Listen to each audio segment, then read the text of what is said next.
ঈদযাত্রায় সব রুটে মানুষের ঢল। ঢাকা টাঙ্গাইল মহাসড়কে 23 কিলোমিটার যানজট, অবর্ণনীয় দুর্ভোগ। সড়ক দুর্ঘটনায় 5 জেলায় নিহত 9।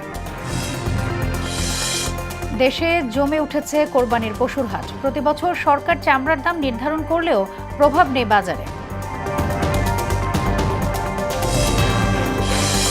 ঈদে ফাঁকা রাজধানীর নিরাপত্তায় প্রস্তুত আইনশৃঙ্খলা বাহিনী, জানালেন র্যাব ডিজি। অসাবধানতার জেরে জঙ্গল সলিমপুরে হামলা। এবং শেখ হাসিনার দেশে ফেরার বক্তব্য স্ট্যান্টবাজি, বললেন রেজভি। সন্ত্রাসীদের অভয়ারণ্য নির্মূলের হুঁশিয়ারি স্বরাষ্ট্রমন্ত্রী।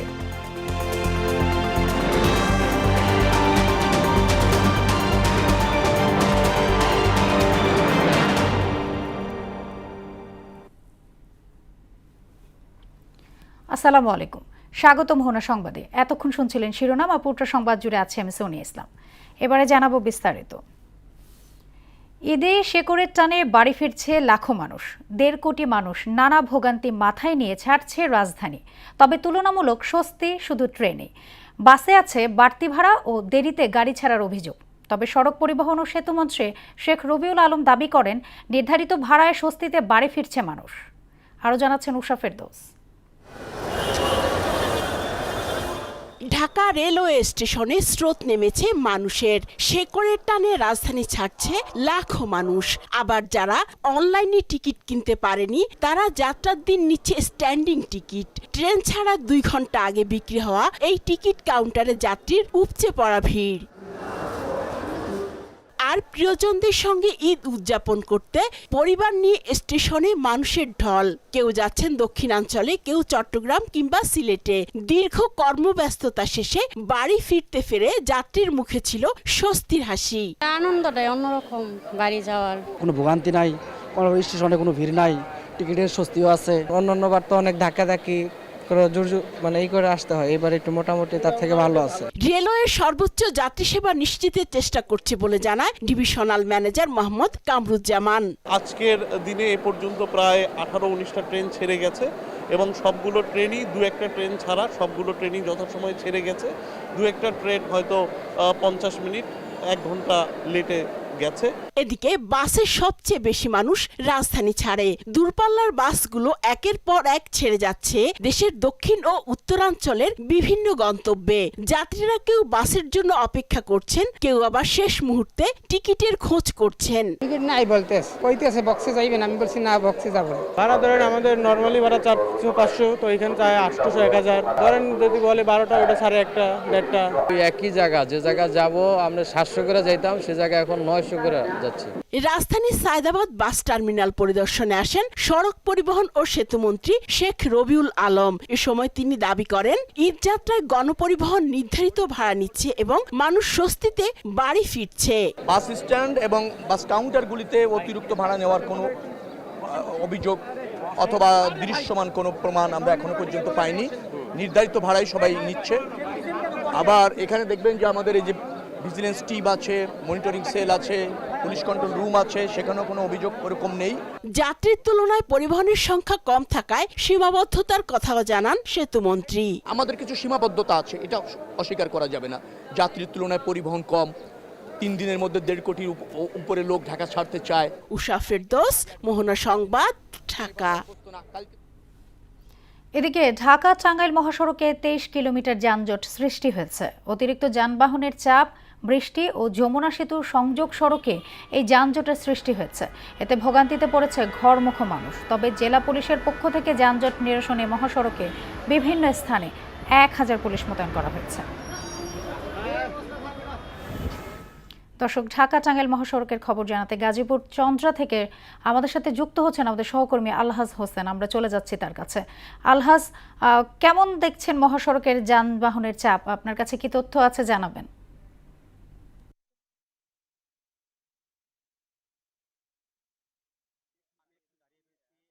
টাঙ্গাইল মহাসড়কের যে চন্দ্রা এলাকায়, এই যে চন্দ্রা এলাকায় ঘিরেই কিন্তু ঈদ আসলে যে যানবাহনের চাপ বেড়ে যায় এবং যাত্রীদের যে চাপ বেড়ে যায় এবং সাধারণ যারা যাত্রী রয়েছে তাদেরকে ভোগান্তি পোহাতে হয়। এই চন্ডা এলাকাকে ঘিরে আশেপাশে 10 কিলোমিটার যানজটের সৃষ্টি হয়েছে এবং টাঙ্গাইল মহাসড়ক ও চন্ডা নবীনগর মহাসড়কের যে যানবাহনগুলো চলাচল করছে সেগুলো কিন্তু ধীর গতিতে চলছে, কোথাও থেমে যাচ্ছে, আবার কোথাও একেবারে বন্ধ হয়ে যাচ্ছে এবং আইন শৃঙ্খলা বাহিনী এই যানজট নিরসনের জন্য তারা কাজ করে যাচ্ছে এবং যাতে করে এই স্বাচ্ছন্দ্যে তাদের প্রিয়জনদের সাথে ঈদের আনন্দ ভাগাভাগি করে নিতে পারে। এবং হাইওয়ে পুলিশের সাথে আমি কথা বলেছি, জানতে পেরেছি যে এই 3 শতাধিকের বেশি কিন্তু পুলিশ মোতায়েন করা হয়েছে এবং তারা সর্বাধিকভাবে কাজ করে যাচ্ছে। আমি একাধিক যাত্রীদের সাথে কথা বলে জানতে পেরেছি, যাত্রীরা যে বিষয়টি জানিয়েছেন যে তাদের কাছ থেকে যে অতিরিক্ত যে ভাড়া আদায় করা হচ্ছে এর জন্য কিন্তু যাত্রীদের ভোগান্তিতে পড়তে হচ্ছে।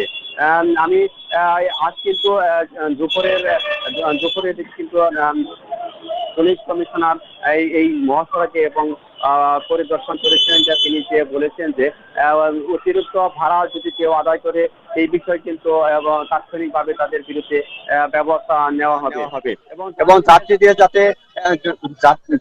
যাতে স্বাচ্ছন্দ্যে এবং পৌঁছাতে পারে এর জন্য কিন্তু আইন শৃঙ্খলা বাহিনীর পাশাপাশি এবং পরিবহন শ্রমিকদেরও কিন্তু তারা পরিবহন শ্রমিকেরও 100 সদস্য বিশেষ একটি কমিটি রয়েছে, তারাও কিন্তু এই মাঠে কাজ করে যাচ্ছে। এই ছিল গাজীপুরের কালিয়াকৈর থেকে এবং চন্ডা এলাকা থেকে যানজটের সর্বশেষ খবর। আলহাজ, আপনাকে ধন্যবাদ। সারা দেশে সড়ক দুর্ঘটনায় 9 জন নিহত হয়েছে। এ সময় আহত হয়েছে বেশ কয়েকজন। হবিগঞ্জে 2, সাতক্ষীরায় 2, জামালপুরে 1, নেত্রকোনায় 1 এবং বরিশালে একই পরিবারের 3 জন নিহত হয়েছেন। প্রতিনিধিদের পাঠানো তথ্যে জানাচ্ছেন মিশাল বিনতে আনোয়ার। ঢাকা বরিশাল মহাসড়কের বাটাজোর এলাকায় বাসের ধাক্কায় মোটরসাইকেল আরোহী একই পরিবারে 3 জন নিহত হয়েছেন। দুপুরে মর্মান্তিক এই দুর্ঘটনাটি ঘটে। সাতক্ষীরার তালায় সড়ক দুর্ঘটনায় প্রাণ গেছে 2 মোটরসাইকেল আরোহীর। ভোরে খুলনা পাইকগাছা মহাসড়কে তেতুলিয়া মিয়া মসজিদ সংলগ্ন এলাকায় এই দুর্ঘটনাটি ঘটে। নিহতরা হলেন খলিলনগর ইউনিয়নের নাসিম ফকির এবং হাফিজুল ফকির। জামালপুরে ড্রামট্রাক ও মিনি পিকআপের সংঘর্ষে মানসিক ভারসাম্যহীন এক নারী নিহত হয়েছেন। পিরোজপুর সদর উপজেলার বরিশাল খুলনা মহানগরে দুপপাশা এলাকায় সকালে 2 ট্রাকের মুখোমুখি সংঘর্ষের ঘটনা ঘটেছে। ট্রাক দুটির সামনের অংশ দুমড়ে মুচড়ে যায়। এ সময় ট্রাকের ভিতর আটকা পড়া 2 চালক ও 1 হেলপারকে জীবিত উদ্ধার করে ফায়ার সার্ভিস। মিশাল বিনতে আনোয়ার, মোহনা সংবাদ। এদিকে সারা দেশে 24 ঘন্টায় হামে 10 জনের মৃত্যু হয়েছে। এ সময় নতুন করে আক্রান্ত হয়েছেন 1136 জন। 15 মার্চ থেকে এখন পর্যন্ত হাম ও হামের উপসর্গে মারা গেছে 555 শিশু। মঙ্গলবার স্বাস্থ্য অধিদপ্তরের নিয়মিত প্রতিবেদনে তথ্য জানানো হয়েছে। এবার কোরবানির হাটের খবর।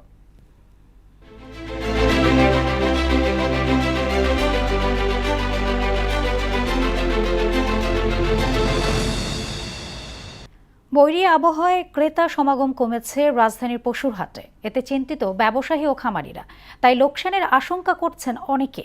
আর দাম নিয়ে মিশ্র প্রতিক্রিয়া জানিয়েছেন ক্রেতারা। তবে সার্বিক পরিস্থিতি স্বাভাবিক রাখতে স্থানীয় সরকার প্রতিমন্ত্রী ও ডিএনসিসি প্রশাসকের কাছ থেকে মিলেছে আশ্বাস। বিস্তারিত বিজন কুমারের প্রতিবেদনে। কোরবানি ঈদ ঘিরে রাজধানীতে জমে উঠেছে পশুর হাট। কয়েকদিনের তুলনায় বেড়েছে গরুর যোগান। তবে বৈরী আবহাওয়ায় কাঙ্ক্ষিত দাম পাওয়া নিয়ে শঙ্কায় ব্যবসায়ীরা। বাজার ধীরে ধীরে উঠতে লাগছিল, রবিবার সোমবার একটু বাজার একটু উঠছিল। যারা কিনতেছে তারা বলতেছে বেশি, আর গৃহস্থের মানুষের কোনো টাকাই পাচ্ছে না, গরু নিয়ে আর লোকই নাই হাটে। বৃষ্টির কারণে করতে পারতেছে না, ক্রেতারা ঢুকতে পারতেছে না। এ চিত্র নগরীর সর্ববৃহৎ গাবতলী পশুর হাটের। গোখাদ্য ভিজে গেছে বৃষ্টির পানিতে, আর কর্দমাক্ত হয়ে পড়েছে যাতায়াতের রাস্তা। বিক্রেতারা বলছেন গেল 2 দিনের তুলনায় বিক্রি বাড়লেও বৃষ্টির কারণে কমতে শুরু করেছে ক্রেতা সমাগম। পাটিপুটি তো নাই, আসতেছিল আজকে যে আসতেছিল পানিটা নষ্ট করে দিল।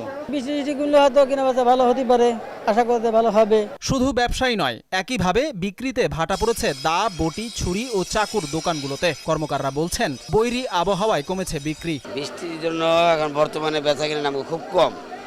নাইলে এই টাইমে কাস্টমারের জন্য খাড়াই থাকতো তার দোকানে, এত কাস্টমার। বেচা কিনে এমনিতেই কম, তার মধ্যে আবার বৃষ্টি, বৃষ্টির কারণে বেচাকিনি কম হয়ে গেছে, বৃষ্টির জন্য কম আছে বেচাকিনি, আবার বিকালবেলা হইতে পারে। ব্যবসায়ীরা অসুবিধায় পড়লেও মিশ্র প্রতিক্রিয়া ক্রেতা মহলে। তবে সকলেই হাটের পানি অপসারণের দাবি জানান। এবারে আপনার গরুর দাম তুলনামূলক একটু বেশি, বৃষ্টির জন্য আসলে এখানে পানি অনেক জমে গেছে, তো সো আমরা 1-1.5 ঘন্টার মতো আমরা শেল্টার নিয়ে দাঁড়ায় থাকতে হয়েছে, সো ওইটা একটু প্যারা খাইছে। বৃষ্টির মধ্যে আমরা অনেকক্ষণ দাঁড়াই ছিলাম, ওয়েট করতেছিলাম গরুর দাম কখন কমবে।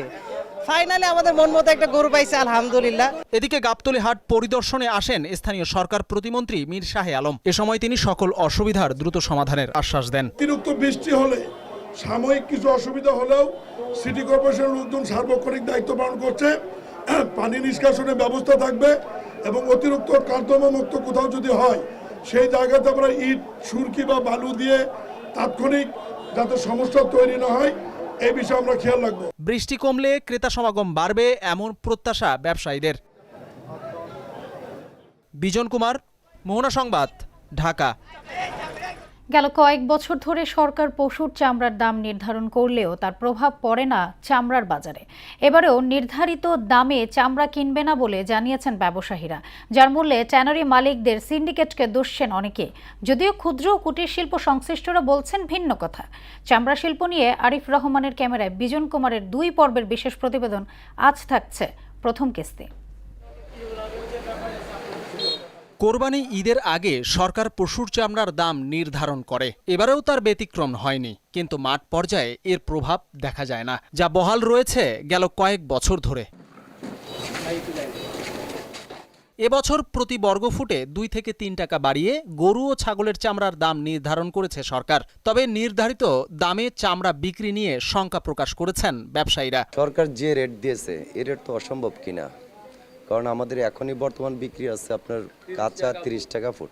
আমাদের বিক্রি ভালো না, বিক্রি টেনারিয়ালারা এরকম দামে নেয় না। ঈদের আগে কয় এরকম সরকার রেট দেয়, পরে এই রেটের অর্ধেক রেটও বেচতে পারি না। গেল 5 বছরের হিসাব বলছে ঢাকা ও ঢাকার বাইরে লবণযুক্ত গরুর চামড়ার দাম বেড়েছে 15 থেকে 18 টাকা। পাশাপাশি 10 থেকে 11 টাকা বেড়েছে খাসি ও বকরির চামড়ার দাম। বিক্রেতাদের অভিযোগ, ট্যানারি মালিকদের সিন্ডিকেটের কারণে চামড়া শিল্প ক্রমশই ধ্বংসের পথে। সরকার গত বছর নির্ধারিত দাম দিচ্ছে, সরকারে সেই হিসাবে আমরা 30 টাকা ফুটে বেচতে পারি না। মাল লবণ করে আমগো লক্ষ লক্ষ টাকা লস। চামড়ার ডিপার্টমেন্টটা টেনারিয়ালারা সিন্ডিকেট করে, চামড়ার বাজারটা সিন্ডিকেট করে। সরকারের বিরুদ্ধেও অভিযোগের তীর ছুড়ছেন কেউ কেউ।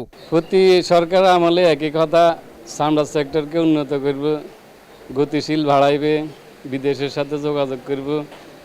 এখন এখানে বিদেশের সাথে যোগাযোগ করার মতো কেউ নাই। ক্ষুদ্র ও কুটির শিল্প কর্পোরেশন বলছে চামড়া সংগ্রহে সঠিক নিয়ম মানা হচ্ছে না, ফলে প্রক্রিয়াজাতকরণ শিল্পে জটিলতা তৈরি হচ্ছে। যারা চামড়া সংরক্ষণ করে তারা যদি সঠিকভাবে চামড়া লবণ দিয়ে সংরক্ষণ করে তাহলে মূল্য পেতে সমস্যা হওয়ার কথা না। এবার কাঁচা চামড়া সংরক্ষণ ও গুণগত মান রক্ষায় দেশজুড়ে বিনামূল্যে লবণ বিতরণ, চামড়া সংরক্ষণে প্রশিক্ষণ সহ নানা কর্মসূচি গ্রহণ করেছে সরকার। সকল কর্মসূচি চামড়া শিল্পের কল্যাণে আসবে বলে দাবি এই কর্মকর্তার। চামড়ায় সঠিকভাবে লবণ দিতে পারে, সংরক্ষণ করতে পারে, সেই জন্য কিন্তু মসজিদ, মাদ্রাসা, ইতিমখানা ছাত্রদেরকে, শিক্ষকদেরকে ট্রেনিংয়ের ব্যবস্থা করা হচ্ছে। আশা করছি যে গত বছরের চেয়ে এই বছর আরও একটু ভালো হবে। ট্যানারি মালিকদের সিন্ডিকেট ভাঙতে পারলে তবেই উন্নয়ন হবে চামড়া শিল্পের, এমনটাই মনে করছেন ব্যবসায়ীরা। বিজন কুমার, সাভার, ঢাকা। ঈদুল আজহায় আইনশৃঙ্খলা পরিস্থিতি নিয়ে ঝুঁকি নেই বলে জানিয়েছেন র্যাব মহাপরিচালক আহসান হাবিব। দুপুরে জাতীয় ঈদগাহ মাঠের নিরাপত্তা ব্যবস্থা পরিদর্শন শেষে তিনি এই কথা জানান। চট্টগ্রামের জঙ্গল সলিমপুরে র্যাবের অস্থায়ী ক্যাম্পে ইয়াসিন বাহিনীর হামলার ঘটনায় সংস্থার অসাবধানতা স্বীকার করে তিনি বলেন, সন্ত্রাসীদের ফিরে আসার পথ বন্ধ করা হয়েছে। এমআর আসাদের রিপোর্ট। রাজধানীতে ঈদুল আজহার প্রধান জামাত অনুষ্ঠিত হবে জাতীয় ঈদগাহ ময়দানে। মঙ্গলবার দুপুরে ময়দানে সার্বিক নিরাপত্তা পরিদর্শনে যান র্যাব ডিজি আহসান হাবিব পলাশ। পরিদর্শন শেষে গণমাধ্যমকে ব্রিফ করেন তিনি। জানান, ঈদুল আজহাকে কেন্দ্র করে কোনো নিরাপত্তা হুমকি নেই, তবে যে কোনো পরিস্থিতি মোকাবেলায় প্রস্তুত থাকবে র্যাব। আমরা চাই এর স্বাভাবিকতাটুকু থাকুক। আমরা এখন পর্যন্ত এমন কোনো থ্রেট অনুভব করিনি, বাট আমরা থ্রেট অনুভব না করলেও আমাদের নিজস্ব যে কার্যক্রম থাকে, বিশেষ ব্যবস্থা, সেটা আমাদের আছে। তো আমি মনে করি না কোনো থ্রেট আছে, সুতরাং বিশেষ এরপরে আর কোনো দরকার আছে বলে আমি মনে করছি না এখন পর্যন্ত। চট্টগ্রামের জঙ্গল সলিমপুরে র্যাব ক্যাম্পে হামলার ঘটনায় নিজেদের অসাবধানতা ও দুর্বলতা ছিল বলে স্বীকার করেন আহসান হাবিব। র্যাবের ক্যাম্পে আসলে হামলা হয়নি, আমাদের একটা বিশেষ ক্যাম্প, নতুন একটা ক্যাম্প তৈরি করে আমরা সেখানে পরবর্তী সময় সেটেল করার জন্য যাওয়ার উদ্যোগ গ্রহণ করেছিলাম, সেইখানে তারা হামলা করেছে। ইয়াসিন বাহিনী আমাদের চেয়ে শক্তিশালী হয়েছে এটা ভাবার কোনো সুযোগ নাই, তারা অতর্কিত কাজটা করেছে এবং আমার মনে হয় আমাদের কিছুটা দুর্বলতা ছিল, এটা অস্বীকার করার উপায় নেই। আমরা হয়তো তাদের কার্যক্রমটা সেই লেভেলের মনিটরিংটা করতে পারিনি, তবে আমাদেরকে ওভার পাওয়ার করার মতো শক্তি তাদের নাই, এটা তারা নিশ্চিতভাবে জানে। তো কালকে গত রাতেই যে ঘটনাটা ঘটিয়েছে এটা আমাদের কিছু অসাবধানতা বশত ঘটেছে কথাটি। তবে এ ঘটনার পুনরাবৃত্তির সুযোগ সন্ত্রাসীরা আর পাবে না বলেও অঙ্গীকার করেন র্যাব ডিজি। আমরা তাদেরকে তাড়িয়ে দিয়েছি, তারা তাড়ানো অবস্থাতেই থাকবে, তারা ঢুকবার কোনো সুযোগ সেখানে পাবে না। MR আসাদ, মোহনা সংবাদ, ঢাকা। সন্ত্রাসীদের অভয়ারণ্য নির্মূলের ঘোষণা দিলেন স্বরাষ্ট্রমন্ত্রী সালাউদ্দিন আহমেদ। বিগত সরকারের সময় আইনের শাসন না থাকায় জঙ্গল সলিমপুরে সন্ত্রাসীরা রাষ্ট্রের ভেতরে আরেক সাম্রাজ্য গড়ে তুলেছে বলেও অভিযোগ করেন তিনি। দুপুরে পুলিশ সদর দপ্তরে তিনি এসব কথা বলেন। এদিকে শেখ হাসিনার দেশে ফেরার মন্তব্য স্ট্যান্ডবাজি বলে মন্তব্য করেছেন প্রধানমন্ত্রীর রাজনৈতিক উপদেষ্টা এবং বিএনপির সিনিয়র যুগ্ম মহাসচিব রুহুল কবির রিজভী। তানজিদ ভাইয়ের প্রতিবেদন। পুলিশ সদর দপ্তরে ন্যাশনাল অপারেশন মনিটরিং সেন্টার পরিদর্শন শেষে কথা বলেন স্বরাষ্ট্রমন্ত্রী সালাউদ্দিন আহমদ। ঈদুল আজহা উপলক্ষে মনিটরিং সেলের মাধ্যমে আইনশৃঙ্খলা বাহিনী কাজ করছে বলে জানান স্বরাষ্ট্রমন্ত্রী। আমরা নিরাপদ ঈদ যাত্রা, নিরাপদভাবে সমস্ত ঈদের জামাত অনুষ্ঠান এবং নিরাপদভাবে যার যার কর্মস্থলে ফিরে আসা, এই ব্যবস্থাগুলো করতে পারবো। সীমান্তে দু একটি বিচ্ছিন্ন ঘটনা ঘটলেও দেশ অস্থিতিশীল হওয়ার মতো কোনো পরিস্থিতি সৃষ্টি হয়নি। সন্ত্রাস ও চাঁদাবাজির বিরুদ্ধে সরকারের জিরো টলারেন্স নীতি অব্যাহত রয়েছে বলেও জানান তিনি। দীর্ঘ 17 বছর দেশে কোনো আইনের শাসন ছিল না, দুর্বৃত্তায়নের একটা মহামারী ছিল। তারা মনে করেছে জঙ্গল সলিমপুর আমরা যেভাবে একটা রাষ্ট্রের ভিতরে রাষ্ট্র হতে দেখেছি, সেটাকে যখন আমরা আইনশৃঙ্খলা রক্ষাকারী বাহিনীর নিয়ন্ত্রণে আনতে পারলাম, ওখানে একটা যৌথ অভিযান চলেছে, যে দুঃসাহস দেখিয়েছে, সেটা আমরা খুব কঠোরভাবে নিয়ন্ত্রণ করব। মাদক কারবারের সঙ্গে কোনো পুলিশ সদস্য জড়িত থাকলে কঠোর ব্যবস্থা নেওয়া হবে বলে জানিয়েছেন স্বরাষ্ট্রমন্ত্রী। আমরা এই দেশে কোনোভাবেই সন্ত্রাসী, মাদক ব্যবসায়ী এবং চাঁদাবাজি এগুলো কোনো স্থান দেব না। বিগত 3 মাসে যেখানে যা হেনিয়াস ক্রাইম হয়েছে বা কিছু হয়েছে, সেগুলো আমরা সময় মতো সবকিছু পদক্ষেপ নিয়েছি। এদিকে দুপুরে বিএনপির নয়াপল্টনের কেন্দ্রীয় কার্যালয়ে অনানুষ্ঠানিক কথা বলেন প্রধানমন্ত্রীর রাজনৈতিক উপদেষ্টা এবং বিএনপির সিনিয়র যুগ্ম মহাসচিব রুহুল কবির রিজভী। শেখ হাসিনার দেশে ফেরার বক্তব্য স্ট্যান্ডবাজি উল্লেখ করে সৎ সাহস থাকলে দেশে ফিরে আইনি পথে মোকাবিলা করার আহ্বান জানান তিনি।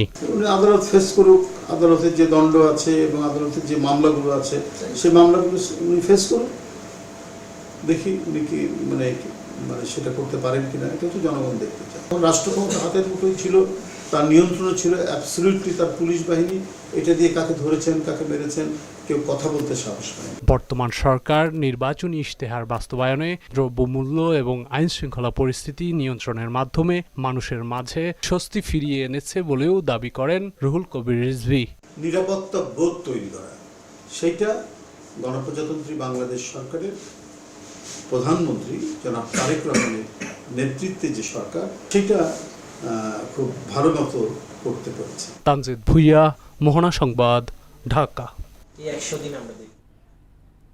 বাংলাদেশের বিচার বিভাগ সবথেকে স্বাধীন এমন মন্তব্য করেছেন আইনমন্ত্রী মোহাম্মদ আসাদুজ্জামান। সকালে ঝিনাইদহে শৈলকুপা উপজেলা স্বাস্থ্য কমপ্লেক্স পরিদর্শন শেষে এ কথা বলেন তিনি। এ সময় দেশে ৪৫ লক্ষ মামলা বিচারাধীন রয়েছে জানিয়ে মন্ত্রী বলেন, দেশে জজ ও আইনজীবীর সংখ্যা কম হওয়ার কারণে মামলার দীর্ঘসূত্রিতা হচ্ছে। রামিসা হত্যা মামলার যেন ন্যায় বিচার নিশ্চিত হয়, সেই দিকেও খেয়াল রাখতে হবে বলেও জানান মন্ত্রী। বাংলাদেশের বিচার বিভাগ যতটা স্বাধীন, এত স্বাধীনতা অন্য কোনো জায়গায় খুব কম উপভোগ করে। আপনার সুপ্রিম কোর্টের বিচারকরা সাংবিধানিকভাবে এতটাই স্বাধীন, যেখানে তাদের ট্রান্সফার, পোস্টিং, ডিসিপ্লিন কোনো কিছু সরকার হাতে নাই। দীর্ঘসূত্রিতার কারণ হলো কয়েকটা কারণ থাকে। এখন আমার দেশে প্রায় 45 লক্ষ মামলা পেন্ডিং, সেই তুলনায় আমাদের জজের সংখ্যা কম। আপনারা লক্ষ্য করেছেন রামিসা হত্যা মামলায় কেউ কেউ বলছেন যে অতি দ্রুত যাচ্ছে, যাতে ন্যায় বিচার ব্যাহত না হয় সেদিকেও খেয়াল রাখতে হবে। এবার আন্তর্জাতিক সংবাদ। পালিত হচ্ছে পবিত্র হজ।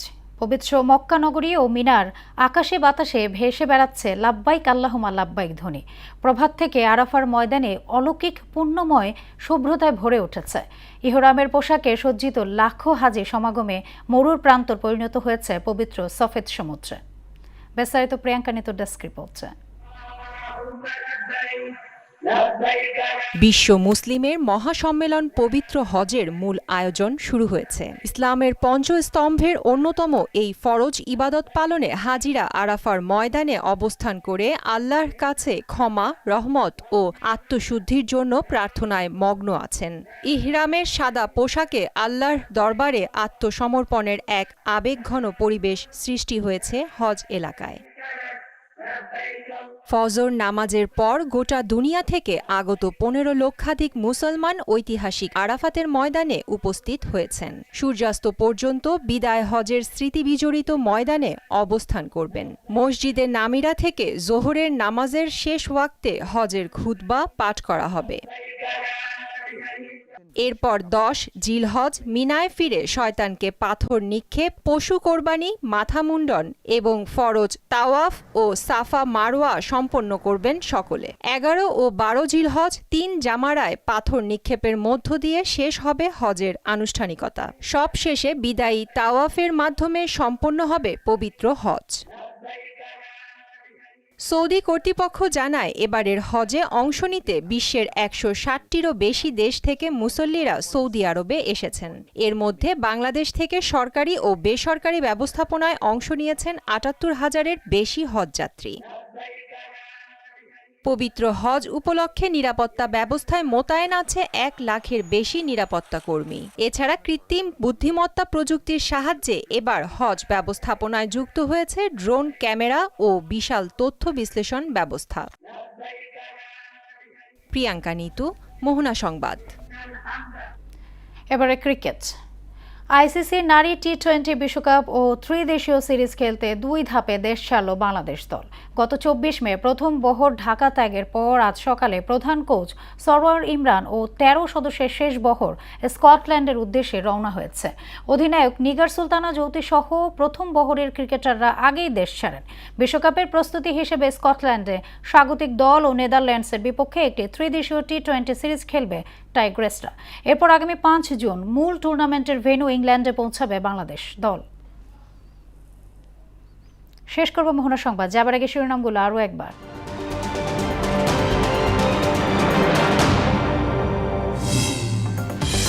ঈদযাত্রায় সব রুটেই মানুষের ঢল। ঢাকা টাঙ্গাইল মহাসড়কে 23 কিলোমিটার যানজট, অবর্ণনীয় দুর্ভোগ। সড়ক দুর্ঘটনায় 5 জেলার নিহত 9। সারা দেশে জমে উঠেছে কোরবানির পশুর হাট। প্রতি বছর সরকার চামড়ার দাম নির্ধারণ করলেও প্রভাব নেই বাজারে।